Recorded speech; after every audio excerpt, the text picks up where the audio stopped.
when avoidance disguises itself as healing. We have become very good at giving beautiful names to the things we are afraid to face. We call withdrawal protecting my peace. We call emotional distance knowing my worth. We call never trusting again learning my lesson.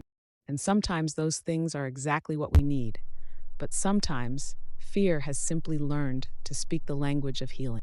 You stop letting people close and tell yourself you've evolved. You stop taking emotional risks and tell yourself you become wiser. You leave the moment something feels difficult and call it a boundary. But a boundary protects your well being. Avoidance protects you from having to feel. And those are not always the same thing. Psychology has long understood why avoidance feels so convincing. When you escape something frightening, you feel relief. And that relief teaches your mind, see, leaving kept me safe. So you leave again and again until the world becomes smaller and your comfort zone becomes a cage you mistake for peace. You may never be betrayed again if you never trust anyone.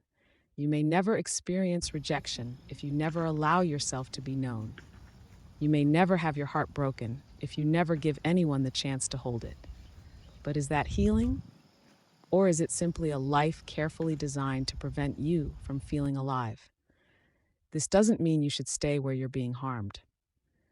It doesn't mean every relationship deserves another chance. Some doors should remain closed. Some people should never be given access to you again. But there is a difference between closing one dangerous door and deciding the entire world is unsafe. Sometimes the person who hurt you is gone, but you are still living according to their rules. You still expect abandonment. You still distrust tenderness. You still leave before anyone has the chance to disappoint you. And perhaps the deepest healing is not learning how to avoid pain. It is learning how to tell the difference between danger and discomfort, between intuition and fear, between a genuine boundary and an old defense mechanism wearing a wiser name, because you are allowed to protect yourself. But you are also allowed to discover that not everything you fear today belongs to your past. Your wound may have taught you how to survive, but it should not have to teach you how to live forever. Healing is not becoming impossible to hurt. It is becoming brave enough to live without letting the possibility of pain become the ruler of your entire life.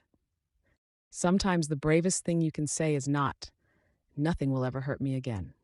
It is, "I know I can be hurt, and I am still willing to let life reach me."